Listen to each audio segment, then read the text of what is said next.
Pemirsa, senang sekali saya Grace Blessing bisa kembali hadir menemani Anda dalam Komando Metro TV.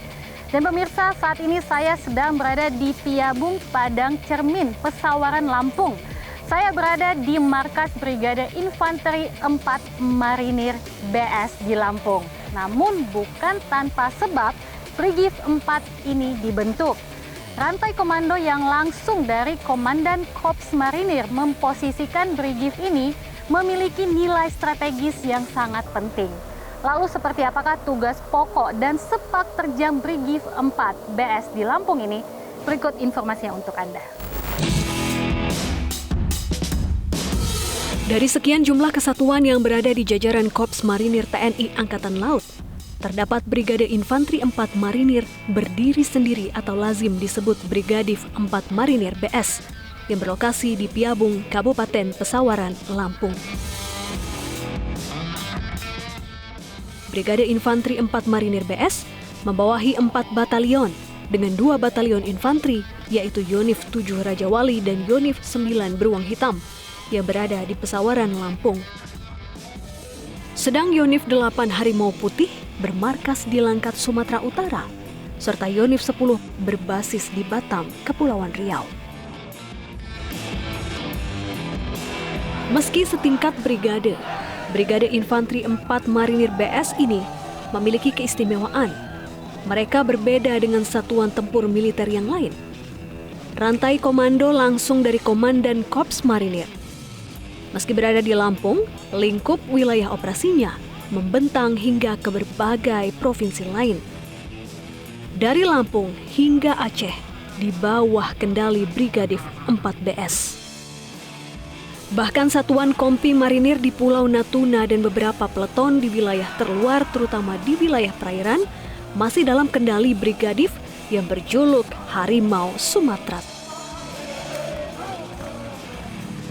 Melihat perannya begitu luas, tentu ada peran penting dan strategis dengan berdirinya Brigade Infanteri 4 Marinir BS.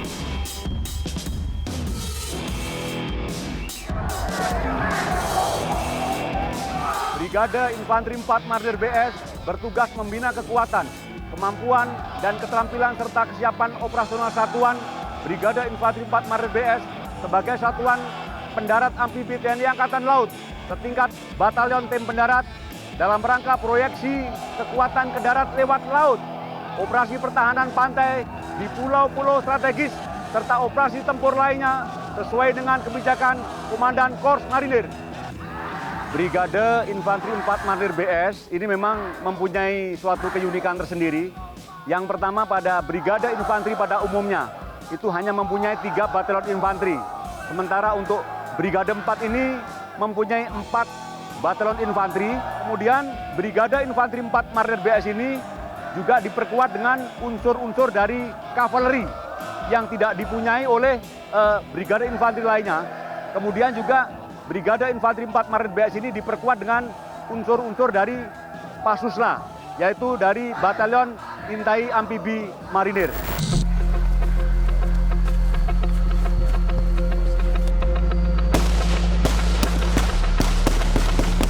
Layaknya pasukan tempur dalam lingkup Kotama Operasi TNI dan Kotama TNI Angkatan Laut, Brigadif 4 Marinir BS selalu rutin menggelar latihan, baik dalam mengasah fisik, ketajaman, kecepatan, maupun kemampuan insting tempur. Agar mampu melaksanakan penugasan dengan baik, kami melaksanakan latihan secara bertahap, bertingkat dan berlanjut. Mulai dari latihan perorangan dasar dan lanjutan yang terdiri dari tembak tempur, ofensif maupun defensif. Lari lintas alam di medan pegunungan maupun di pantai, halang rintang dengan beban tempur, renang militer dengan beban tempur di kolam maupun di laut, dan juga mendayung perahu karet untuk melaksanakan infiltrasi sebagai pasukan pendarat. Untuk latihan satuan, kami melaksanakan latihan satuan dasar dan lanjutan, mulai dari tingkat regu, peleton, kompi, batalion, latihan gabungan TNI Angkatan Laut, sampai dengan latihan gabungan TNI.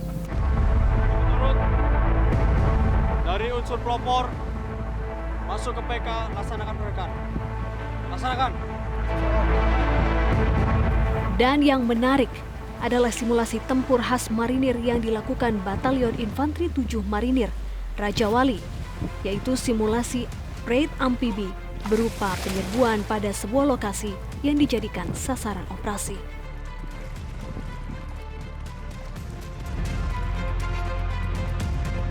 Dalam gelapnya malam, beberapa regu marinir memasuki wilayah pantai lawan dengan cepat.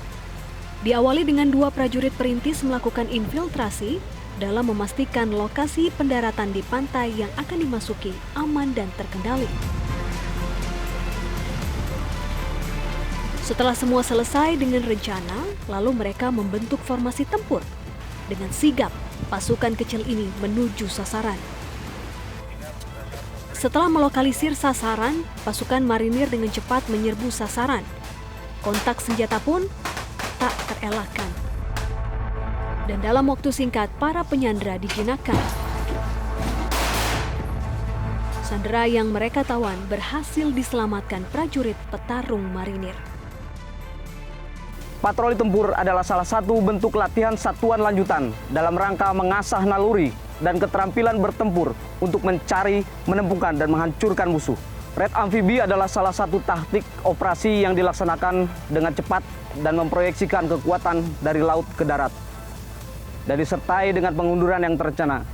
Raid amfibi dilaksanakan untuk melaksanakan tugas-tugas antara lain penghancuran, sabotase, pembebasan tawanan.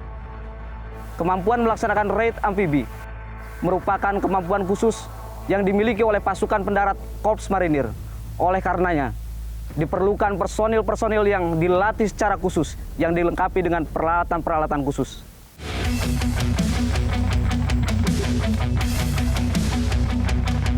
Jumlah personil lengkap, perlengkapan lengkap, amunisi 50%. Laporan selesai.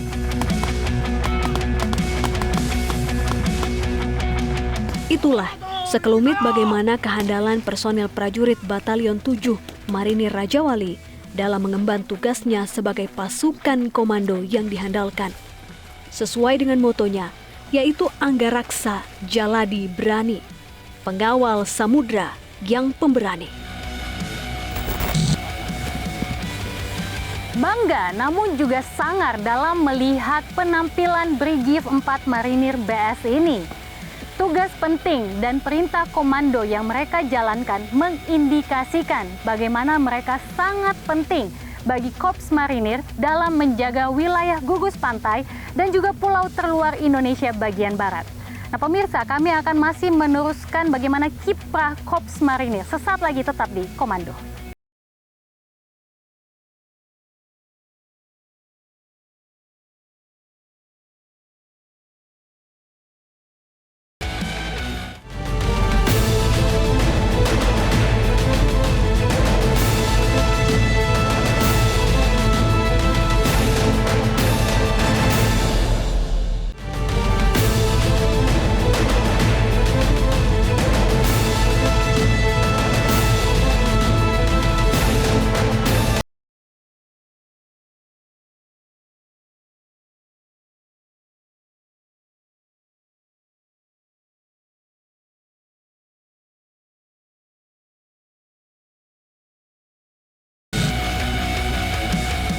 Marinir merupakan bagian dari TNI Angkatan Laut Republik Indonesia. Tugasnya untuk melindungi wilayah pantai dan pulau terluar yang strategis bagi pertahanan Republik Indonesia. Hantu Laut, begitu julukan kesatuan elit berbaret ungu ini. Dan mereka memiliki sejarah yang panjang dalam mengawal kemerdekaan Republik Indonesia. Berbagai fase sejarah dalam berdirinya Republik Indonesia telah diarungi. Mereka loyal dan merupakan salah satu garda militan terdepan dalam menjaga kedaulatan Republik Indonesia. Dan berikut ini adalah jejak sejarah berdirinya Korps Marinir TNI Angkatan Laut Republik Indonesia.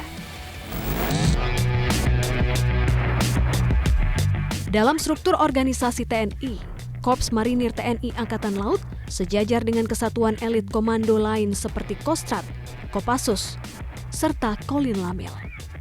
Dalam tubuh Korps Marinir terdiri dari 3 Pasmar, yaitu Pasmar 1 yang berkedudukan di Jakarta, Pasmar 2 berada di Surabaya, Pasmar 3 berlokasi di Sorong, Kesemuanya setingkat dengan divisi, serta Brigade Infanteri 4 Marinir berdiri sendiri berbasis di Lampung. Selain kesatuan reguler lain, juga terdapat kesatuan elit Detasemen Jala Mengkara, serta pasukan khusus intai amfibi marinir atau Taifib Marinir.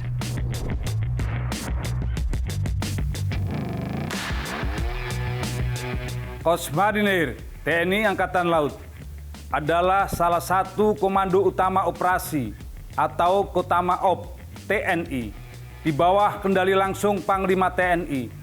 Korps Marinir bertugas menyelenggarakan operasi amfibi, operasi pertahanan pantai, dan pengamanan pulau terluar strategis dalam rangka operasi militer perang dan operasi militer selain perang, serta membina potensi maritim menjadi kekuatan pertahanan keamanan matra laut yang berkedudukan di bawah dan bertanggung jawab kepada Kepala Staf Angkatan Laut. Keberadaan Korps Marinir TNI Angkatan Laut melekat di hati rakyat. Kesatuan yang dikenal dengan baret ungu ini selalu hadir tepat saat bangsa ini dalam keadaan kritis.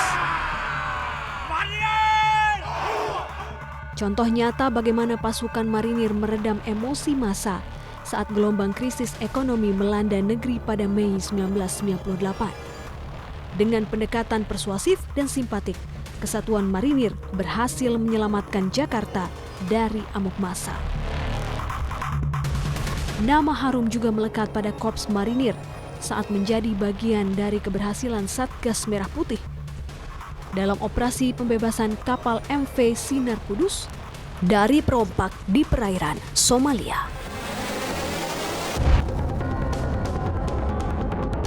Sejarah Marinir TNI Angkatan Laut dimulai saat negara Republik Indonesia baru berdiri.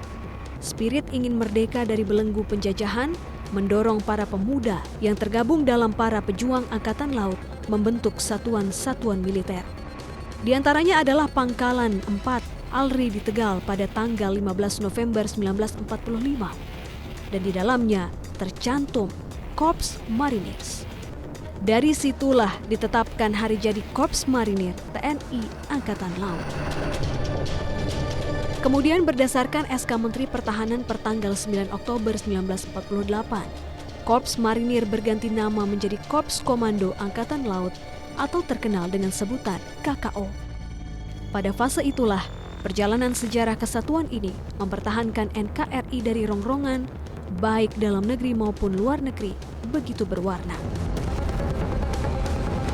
Ketika kepemimpinan Presiden Soekarno, pasukan dengan julukan Hantu Laut ini adalah salah satu garda terdepan mempertahankan kedaulatan negara.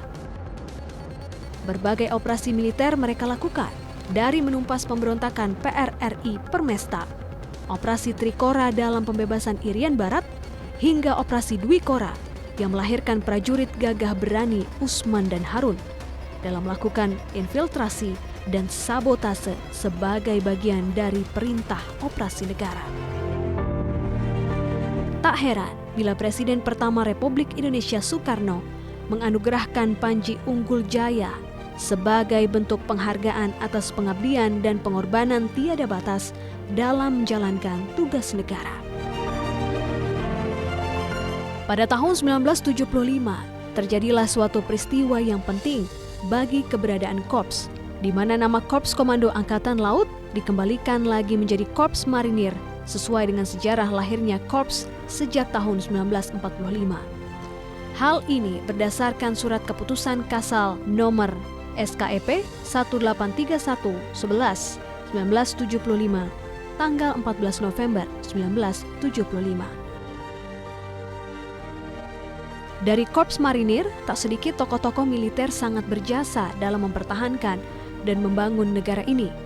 Mayor Jenderal Marinir R. Suhadi, Letnan Jenderal Marinir Ali Sadikin, Letnan Jenderal Marinir Hartono adalah contoh dari sekian pendiri Korps Marinir yang gemilang prestasinya.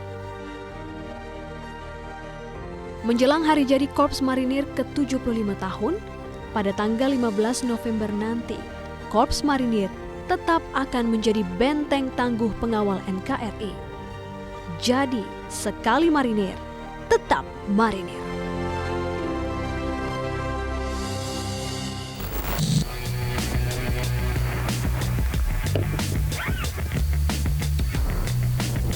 Pemirsa, Indonesia merupakan negara kepulauan yang 2/3 wilayahnya adalah lautan dan memiliki hamparan ribuan pulau besar maupun kecil. Dan di dalamnya terdapat gugus pantai dan juga pulau terluar yang harus selalu dikawal. Dan dengan hadirnya Korps Marinir TNI Angkatan Laut, ini tentunya menjadi peranan yang sangat penting dalam menjaga wilayah kepulauan Indonesia dari ancaman-ancaman pihak luar yang ingin menguasai kepulauan Republik Indonesia.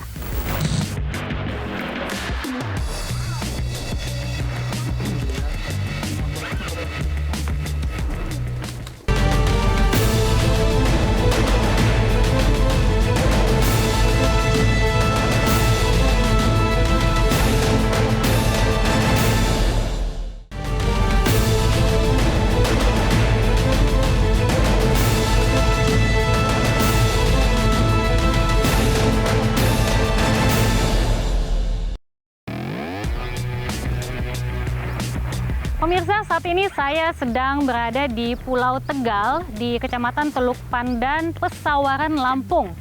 Di pulau seluas 113 hektar ini sudah dibuka sebagai tempat wisata sejak tahun 2017. Dan di pulau ini pula, Yonif 9 Marinir Beruang Hitam menjejakkan kontribusinya dalam membangun dan menjaga pulau ini. Tapi bukan hanya di sini saja pemirsa, begitu banyak kontribusi yang dilakukan oleh Yonif 9 Marinir Beruang Hitam di sekitar Pesawaran. Seperti apa? Liputannya ini untuk Anda.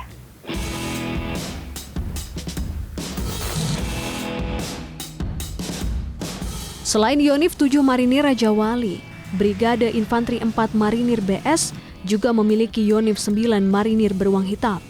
Kedua Yonif ini sama-sama berdomisili di Tanjung Pandan, Pesawaran. Ada yang istimewa dari Yonif ini. Selain pasukan tempur yang sewaktu-waktu siap diterjunkan ke medan tempur mana saja, mereka juga melaksanakan operasi militer selain perang atau OMSP sebagai bagian dari TNI manunggal dengan rakyat. Mereka aktif dalam memanfaatkan lahan tidur yang banyak bertebaran di sekitar markas Yonif 9 Marinir Beruang Hitam. Beberapa tanaman seperti padi di lahan yang cukup luas. Begitu juga lahan untuk ubi dan jagung. Lalu budidaya ikan mas, lele, nila, gurame, serta ikan hias koi berhasil dikembangkan dan menghasilkan secara ekonomi. Dalam kondisi perekonomian yang belakangan ini cukup memprihatinkan akibat ekses dari COVID-19, Yonif 9 Marinir Beruang Hitam canangkan sebagai wilayah ketahanan pangan. Mereka ajak petani dan penduduk setempat bergotong royong membangun wilayah ketahanan pangan. Ketahanan pangan yang diprogramkan oleh Yonif 9 Marinir ini berawal dari adanya COVID-19 sehingga seluruh prajurit itu baik tidur dalam maupun tidur luar itu diwajibkan tidak boleh keluar dari kesatrian. Sehingga untuk mengantisipasi kegiatan mereka yang vakum, ini kami berinisiatif untuk mengelola lahan tidur yang ada di kesatrian. Alhamdulillah Pak, semenjak ada Marinir kita didukung secara baik dan bagus. Dulu sebelum ada Marinir kita susah mencari bibit, pengobat-obatan, alat-alat semprot itu sangat susah sekali Pak. Adanya Marinir datang kita didukung secara koordinat, secara otomatis kita berterima kasih dan hasil kita diproses secara baik. Yang 9 diproses secara dikemas secara baik, beras bagus, dikemas secara cantik, dicap beruang hitam Yon 9. Itu hasil kita. Bukan sampai di situ saja atensi yang dilakukan Yonif 9 Marinir Beruang Hitam. Mereka melakukan apa yang dinamakan sebagai Jumat Berbagi, yaitu aktivitas semingguan dalam memberikan bahan kebutuhan pokok kepada masyarakat dari apa yang mereka hasilkan melalui proyek ketahanan pangan. Bidang pendidikan juga tak luput dari perhatian. Berbagai sarana sudah didirikan untuk menunjang pendidikan. Melalui desa binaan di Pulau Tegal, Yonif 9 Marinir Beruang Hitam mengajak penggiat lokal yang peduli pendidikan untuk mengajar anak-anak yang tinggal di pulau itu. Bagi Univ 9 Marinir Beruang Hitam dan penggiat pendidikan, pendidikan sangat penting karena dengan pendidikan anak-anak itu punya harapan sama dengan anak yang lain untuk menetap kehidupan yang lebih baik. Sebetulnya saya tidak sengaja menemukan anak-anak di Pulau Tegal ini. Dalam satu kesempatan, saya berkunjung kemari dalam sebuah acara, saya lihat anak-anak yang sedang bergelombol dan saya tanyakan mereka ternyata tidak bersekolah. Mereka mengaku bersekolah, hanya berasumsi. Yang umurnya 10, mereka berasumsi kelas 4 SD dan seterusnya.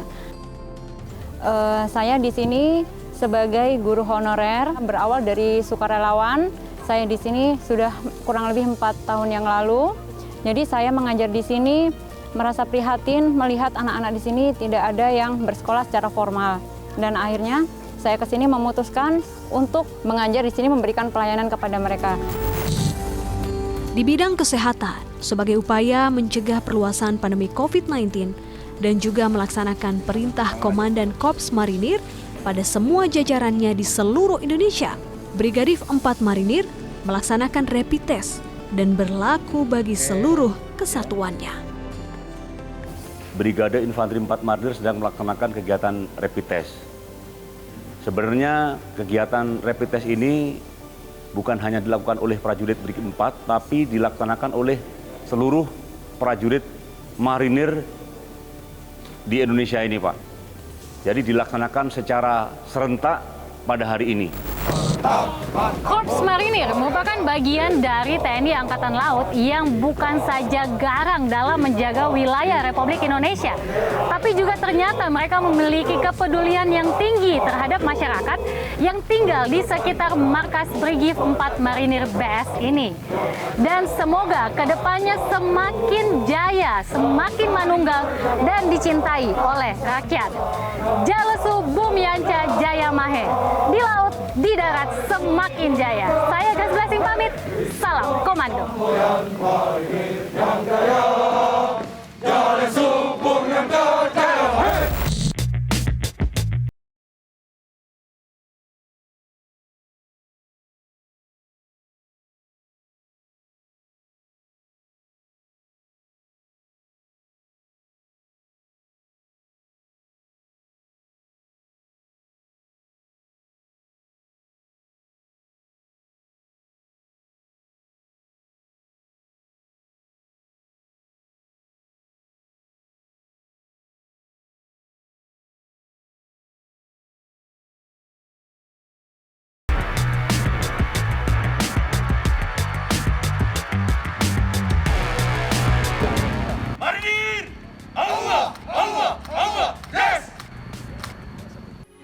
Metro TV, knowledge to elevate.